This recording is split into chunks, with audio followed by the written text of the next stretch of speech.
I put this video out already. I put it out yesterday, right? And normally I sit back and I formulate what I'm gonna say and how I'm gonna say it in my mind. But this particular time, I just sporadically just said, boom, let me do the video, and didn't have a conscious thought about doing it. So that's why I messed up. That's the first thing. The second thing is I put the video out, I edited, threw it on YouTube, and didn't bother to look at it. That's the second mistake that I made because normally I look at my videos at least 2 to 3 times before I upload them. I upload the video. Later on throughout the day, which I normally do, I check out the views or whatever, and lo and behold, I look at the views and I see one comment. So I go to the comment section. I read the comment, and this guy named Sean Hunter, thanks Sean Hunter, he tells me, yo man, no disrespect, but your storytelling is declining. This is what I'm tuning in for. And you pretty much messed up on this one. And I'll admit it, I did. And I apologize for those 82 views, 82 people that looked at my video, part 28, that I posted up yesterday. I apologize because it was some of the most horrible work that I ever done. And for you all that didn't get the chance to look at it, I'm glad that you didn't, because it was bad. I was stuttering, I was rambling. It just was, I'm embarrassed. So I had to do it all over again. And with me redoing the video, for those that seen the one that I did yesterday, it's some added parts. So it's not like you're getting the same video. But I just definitely had to go back, delete the old one, and go back and redo it. So this is Fast Money, Women, and My Life. We both got locked up. So Pretty Ricky goes back to Florida. His ex-girlfriend gets him an apartment, and he started working. Pretty Ricky is a corporate man, so he can get a pretty decent job, very easy. He's a hard worker. He puts in that time, and he's qualified to do the job, overqualified. And that's what I admire about him. That's what I respected about him. Even though he worked for corporate, he was still a hustler. So everything is going, good for him. He's going back to, his everyday lifestyle, messing with chicks and driving fancy cars and living in nice places and stuff like that. Me on the other hand, I'm selling CDs at the spot, and I have my second child, and here I am. I'm thinking of the future. Like I told you before, I went back to the Nubian Nation for infrastructure, and for culture. Here I have 2 children, and I wanted to give them something. You see what I'm saying? Instead of Christianity, instead of religion. So I thought that it would be a good opportunity for them to be part of the Nubian Nation and learn Nuwapic and all of the ancient deities that existed, just all of the doctrine. So, I wound up finding out that there were other brothers and sisters in Charlotte, and they were gonna open up a bookstore soon there. So I would take trips back and forth. Now, I was driving, but I never drove to Charlotte. So I would take trips back and forth to Charlotte, and I would carpool with other brothers and sisters that were in the area that I was in. So here I am, things are going okay. I have 2 children. I'm trying to be responsible as possible. And they're opening up the bookstore in Charlotte, the Nubians are, and I want to be a part of that bookstore, and I want to move to Charlotte. So that's what I'm working towards, So the recession hits. The recession hits and it just kills everything. You know, this whole thing with subprime loans, and the banks need to borrow money, and Freddie Mac and Fannie Mae and all of that stuff. I just didn't understand it. All I understood was people weren't buying CDs anymore. That all of this stuff that happened, it definitely affected. Now, it affected everyone. We all felt it, but we felt it a different way in the black community. And in the black community, people were just bad. Like, they weren't spending any type of money. They weren't going to the movies. They weren't buying movies. They weren't buying CDs. They weren't buying bootleg CDs, bootleg movies. They wasn't buying nothing. And then, of course, you know, we're going into a new, you know, a generation where now people could download their music on the internet. You know, people were saying to themselves, I got an MP3 player.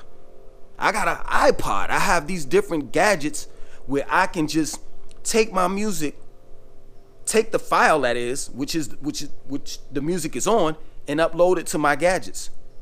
And instead of going to the CD man, paying $20 for 6 CDs, I could just download 200 songs for nothing. You know, I could just go to Napster and download 1,000 songs. So I was crushed. So what I had to do, I was like, you know what, man, I'm just gonna go ahead and start selling my book full time, and that's what I did. And within selling my book full time, you know, I didn't make as much as I made at the spot. You know, so times was really hard. You know, I used to, you know, while I was selling CDs and I was doing good for myself with CDs, I used to, you know, take trips like every other week to New York, buy clothes for me and my children, myself and my children. You know, I would go to Cookies and get all types of name brand clothes for the children and everything. I go to Century 21. I would shop everywhere. S&D Underground, you name it. I was there buying clothes and you know, going to the Bushwick bookstore and buying books. But now it's just messed up. You know, so make the long story short, man, I'm sitting here and I'm just like, you know what? I'm just going to take the risk. And taking the risk is I'm getting out of Raleigh. I don't like Raleigh. I don't even think my book, I don't think there's a market for my book in Raleigh. I don't think that there's not enough conscious people in Raleigh. So I said to myself, hey, you know what? We're going to make it happen. And me and the mother of my children, we decided that we wanted to move to Charlotte. So I drove this Jeep we had, Saturn View, from Raleigh to Charlotte, North Carolina without no brakes. So every time I had to brake, I would have to pull up the emergency brake in order to brake. That's how desperate I was to get up there, and how delusional and stupid I was at that. So I get up there and I wind up filling out an application for an apartment. I got the apartment, you know, and the next thing, we're packing. We were so broke, my father volunteered to get us a U-Haul truck. So we packed up our stuff, and you know, it was too dangerous to drive that Saturn View up there with them in it, the mother of my children as well as my children, right? So I put them on Amtrak and I drove up there. Got up there, picked them up, dropped them off at our new home, and things are like kinda sticky, you know what I'm saying? I'm new to the area. I'm trying to figure out things. You know, the bookstore opened up. I wind up going to the bookstore, and the female that ran it, she was real funny, you know what I mean? But I never paid attention to her, you know, I just did what she told me to do. So I volunteered to watch the bookstore like Monday, Tuesday, Wednesday, something like that, 3 or 4 days out of the week. Within that, I'm working. I'm bringing in money. She trusts me enough to give me the keys in order for me to open up the bookstore and close it. She trusts me enough to handle the money, to drop the money off that I made to, Bank of America, because the bookstore had its own separate account. And things are okay, I wind up including within selling my books, oils and incense, because I wasn't making enough money. Even though I had my books online, I had a website and I was selling my books online and I was out there hustling, I still wasn't making enough money. So I wind up getting kind of burnt out, and I found a spot. Now this spot that I found, it was 2 other guys that was up there already that was selling bootleg movies.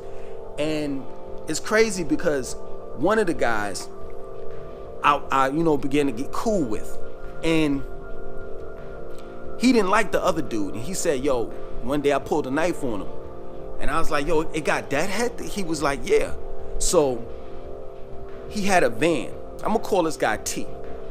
T had a van, right? And I never forget it. He was like, yo, come with me. We went up in the front of the car, of the van.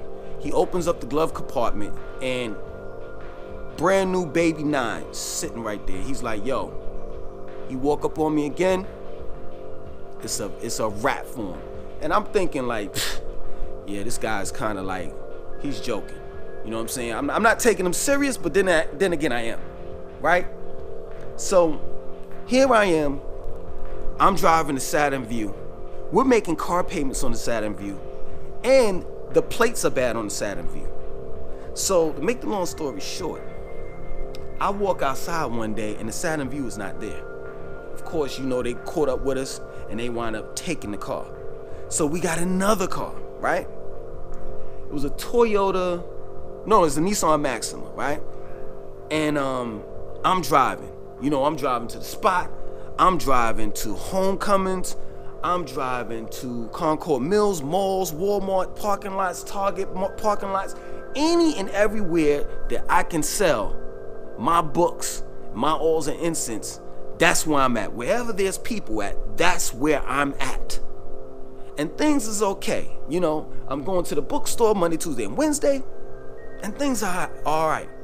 Except for one day, I pull out to make that right, coming out of the apartment complex, and I see a cop, and I froze. And I was like, you know what, man? Charlotte is so laid back. For real, it is. Charlotte is so laid back till I would drive and cop cars used to get right beside me, or they'll be behind me, and I never was nervous. So I was like, this is just a regular, ordinary day where a cop passes by me and it's nothing. So I pull out and I pass by him, and lo and behold, he pulls me over. He pulls me over and he says, I had 30-day plates on the car, right? 30-day tags. The tags had expired. It was like 3 months old, right? He says, this is the reason why I pulled you. And then he runs my ID, because I don't have a license. And he comes back to the car and he says, yo, we're gonna have to lock you up. Had you not had about 10 or 15 of these driving DLR, driving while license revoked, we would have let you go, and all you had to do was just appear in court, right? So he puts me in the squad car. And back in those days, we had flip phones. So I'm wrestling and tugging, because in the squad car, they have like a box. It's a box where they put you in the back of the seat, right? And it's a box behind there, and that's where your hands go. So you can't hardly move. But somehow, some way, I managed to get my hands out of that box, but I still had handcuffs on, and I went to my side pocket and flipped the phone out and scrolled down to contacts and told and called the mother of my children, let her know where I was at. So what happened was, she winds up, they wind up taking me to jail. She winds up walking, because they left the car there, and it's crazy because normally they would tow the car. They left the car where it was at, right? She winds up walking with the 2 children. Now, this is like a couple miles away from the apartment. She winds up walking to the car, gets in the car, drives uptown. They call it uptown. Drives uptown with no plates and bails me out. And it's $900 that we do not have. And I get home and I'm just sitting there in a daze because we are screwed and it's my fault. I'm gonna end it right there. My name is Langston 2092. I want you to like, comment, subscribe, and share the video. 1.